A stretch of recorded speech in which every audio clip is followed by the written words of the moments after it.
started, raise your hand in the chat function or use the raise your hand function. I'll call on you guys for questions. We'll start with Rick Russo and then go to John Wilkerson.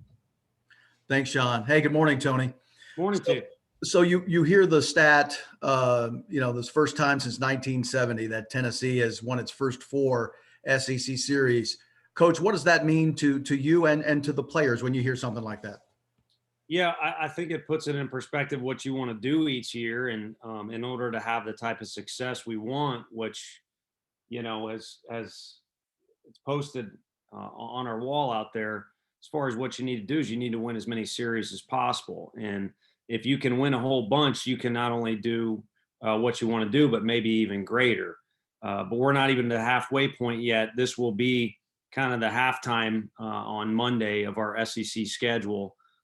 So at this point, since we have won, 4 series already, we've put ourselves in a good position where, in my opinion, you actually can simplify and just start thinking stack as many SEC wins as possible. So grab them anywhere you can with these remaining 18 games, if I have that right, and we'll be in a good position at the end of the year. You guys are 2 of the 3 teams that are tied for first in the Southeastern Conference. You share the Eastern Division lead. Just give me your thoughts, if you would, on Vanderbilt, what you see as their strengths, and also self-scout the Volunteers. How do you feel your team is going into this matchup? Well, I think our team is stronger, having survived our trip to Western Carolina. It came with a lot of different challenges, but we had a lot of different contributors, including getting Jackson Greer back in the fold, who, in my opinion, is maybe the strongest SEC number 2 catcher in the league. Kyle Booker with another great performance and a spot start, sometimes off the bench for us. Sean Hunley certainly should have regained some confidence, in my opinion. I know Sunday didn't go the way he wanted, but he forged through some tough circumstances down there, and we wouldn't have won the game without him. And we were able to get a bunch of guys back out there, that hadn't pitched in a while. So just overall, I think we're in a stronger, better place than we were on Tuesday. I mean, a guy like Max Ferguson is starting to just play baseball, and you see the results there.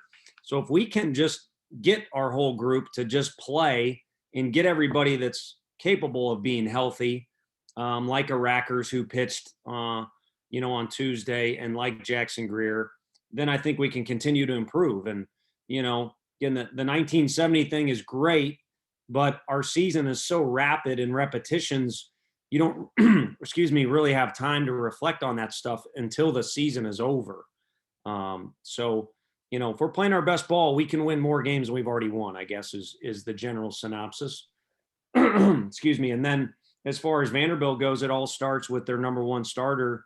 Rocker will take the mound and lead the way, and arguably a guy who's just as good, or however people stack those 2 guys up. I haven't got to Saturday's reports yet, but some pretty special arms that are complemented by a lot of well-rounded baseball players for their team. Guys that play good defense, can steal bases, and are fully capable with the bat. We'll go to Mike Wilson next, and then Ben. Yeah, Tony, where does this stack up for you in terms of an important regular season series throughout your coaching career? That's a tough one. Now you got me reflecting. I know which ones were either really fun or really tough to take after. And that Max Scherzer, Jabba Chamberlain matchup was incredible. So there's a lot that come with hype prior to, but until the story's written, you can't really decide what you think of the book or the movie, so to speak. So I think for us, it truly is the most important one, because it's the next one. Last week was the most important, but now this one is getting us closer to May, where we want to play our best ball. But it is a divisional opponent. It is the biggest series of the year because it's the next one, and it's the last one as far as, COVID times tell. You never know when one's going to go away. So that really is the perspective I've had on it. And I kind of get the vibe from practice yesterday that it's kind of the same deal for them. If you put one of these on too much of a pedestal, in our league, it'll overwhelm you. And if you put one down below that, well, it's not a divisional opponent, or it's not this, or their record's not as good, then you're going to get beat. And I think one thing our guys have learned in our time here is this league is very harsh. And if you get too excited about an accomplishment or an opportunity, again, it'll swallow you up. And if you take something too hard, like even just one at bat, I mean, there's pitchers in this league that can absolutely undress you. And if you take one at bat too hard on yourself, or take it too close to the core of your soul, the league will beat you up, and you won't be heard from again as an individual, or maybe even your team. Tony, what's your level of concern with the pitching staff, if you have any concern at all outside of your starters? There's some reliable arms back there that maybe haven't been as crisp of late, and I imagine Frank wasn't too happy with the performance on Tuesday night. Yeah, well, really, this thing goes in cycles. I know it's 56 games, which is smaller than the major league sample you get. But for college kids, it's a lot of ball, and it's a long year. And so there's a lot of different things that happen. You're never going to have all 9 guys firing on all cylinders in your lineup. You're never going to have everybody healthy. You're never going to have your starting rotation set the whole year through, or this guy's this role without changes. So as we go through the year, you see new changes. As a fan or a media member, you might get excited about, well, now this guy's doing this, he wasn't before, or you might be disappointed. This guy used to do this and he's not. Well, it all kind of fluctuates up and down. And the one theme that stays consistent with this group, and I can say this because it's a group that has some talent. So fortunately, our problems are, we've got just as many as anyone in our league, but they're not massive. The one main one is guys being true to who they are. And sometimes guys do well and think they need to do, even greater than that. And they start getting in their laboratory and coming up with this master plan. Or other guys overthink things and they don't do as well as they can because, they're so locked up in their own thoughts that it's almost like driving their car with the emergency brake on. So if we can get everybody on our roster healthy and just being who they are, we'll have success. And I think right now you could pick offensive members or pitching members and say they're trying to be somebody they're not. As far as Western Carolina goes, it's funny, Coach Anderson and I had a long talk in this office, and he actually was really happy with how a lot of pitching things went. I don't think anyone was happy with how the game started. I think there was a sense of uncertainty for some of the guys that hadn't pitched in a while, and we wanted to see some presence. Obviously, it's tough to go out there, just once a week or every now and then, or only get to face a few hitters and really settle in or be comfortable. But that's better than not pitching, is getting out there and getting an opportunity. So if you get it, you need to have some presence to you, and you need to put your fear, if there are any fears, in your back pocket. And I think early in the game, that would be the one thing that all of our coaching staff was a little disappointed in. But I think some of the things that happened over the course of the game, even a guy like Housley who got hit, he threw strikes, he threw with confidence, he had some presence. Hundley's box score wasn't what you wanted, but if you were in that park, Sean Hundley was the MVP of the day. So like anything, there was negatives and positives, but I think we're a much stronger team from the last 4 or 5 games being played by our guys. All right, we'll go to Ryan next and then Gustavo. I'm curious to get your perspective. When you see a team that's been as dominant as Vanderbilt struggle the week before you, is there a sense of, oh, these guys are human, or is it a sense of, we got to be ready, we're going to get our best shot this weekend? Yeah, again, I wish I had, I wish I was an important person and got the copy of the movie before it was even released. The end of the weekend will kind of tell you that, and we don't have any control over, Georgia causing this or that. It's the nature of the league. There's interesting timing that goes on with each opponent in the 10 weeks and when you travel and when you don't. And so the bottom line is we're at home this weekend, which we feel is an advantage for us. And we're playing a team that when they're at their best, they're as good as anybody in the country. But at the same time, it is a sport of baseball, and to be flawless throughout 9 innings, no matter who you are, is very, very challenging. It's been done and can be done, but I think our guys know that anybody's capable of beating us, and anyone is capable of being beat by us. And we'll just show up and work at our workplace and hope that we get better each day, kind of like we got better on Tuesday. Tony, big series. A lot of people in Knoxville saying one of the biggest series in program history, and you guys haven't won a series versus Vandy since 2016. How big is this moment for you guys? How big, have you talked to your players about, the expectations coming to the series this weekend? I don't think it's a climb a mountain and plant a flag big or anything like that, or I guess Baker Mayfield sticking a flag in the middle of the field or anything like that. I think it's a next step along the way of us wanting to get better. And other programs have different tradition than us. And to say it's better or worse is hard to judge. It's just different. We're University of Tennessee. It's been a very proud program in all sports at different times here. And the current path that we're on right now is one that when we got here, we were bitter. We won 29 games instead of 30. The obvious thing we needed to do was get to a regional. That group made it to a regional in 19, but was very bitter. They didn't play their best and were hungry to get back to one and show that they could do better in the postseason. And that opportunity was kind of robbed from us in a certain way. And so now this group kind of wanted to pick up where that left off, but they've started to write their own script. And this team is very unique. They've created their own kind of personal or team image, I'd say even without much help from the coaches. And it's been fun to watch them. But I think ultimately their goal is to keep progressing so that maybe one other thing gets done at the stadium, or, we achieve this one thing that hasn't been done in a few years. Call it trailblazing or whatever you want. So this is the next step or next opportunity in doing something special for the program. But I don't sense from the guys, I'm just speaking for them, that it's something that's, abnormally different from what last weekend was, or going to Tuscaloosa and having an opportunity to win on the road.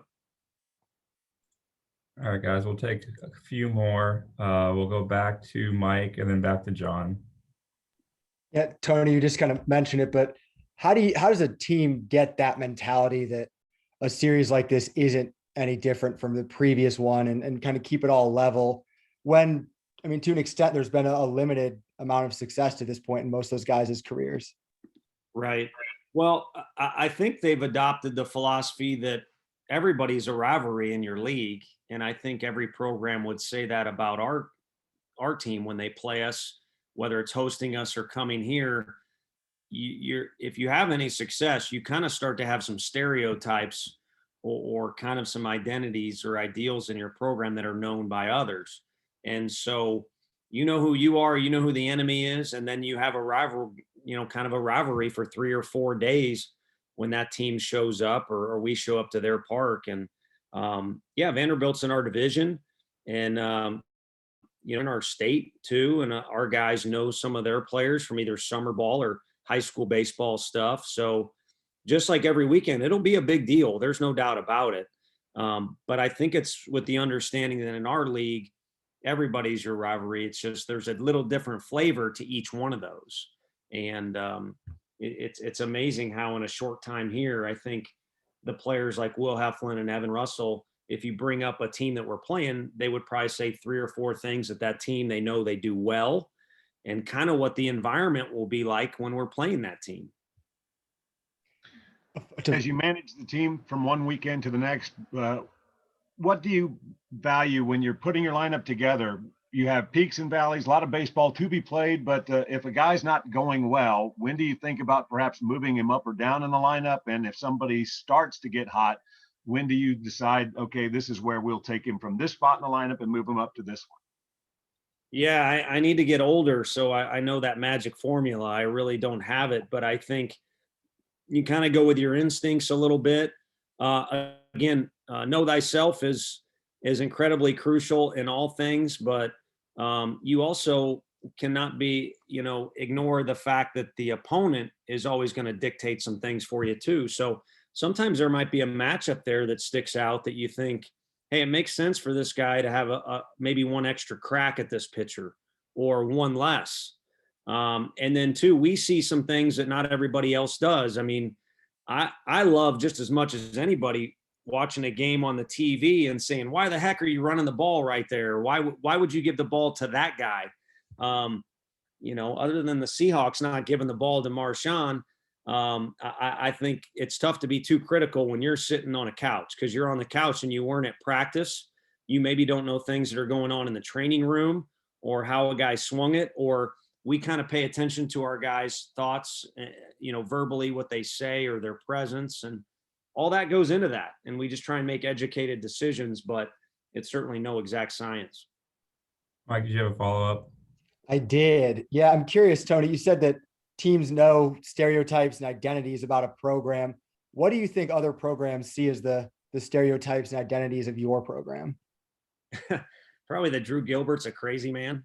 And, they think he probably needs to be locked up, but he doesn't. He's about as sweet of a kid as you can imagine out of uniform. But I think when we came here, with Arkansas, when I was an assistant coach there, we played Tennessee and there wasn't as many things that stuck out. So I don't know what they are, but I can tell you in the interview process, it just didn't click. And obviously Coach Serrano's probably doing that with Northridge right now.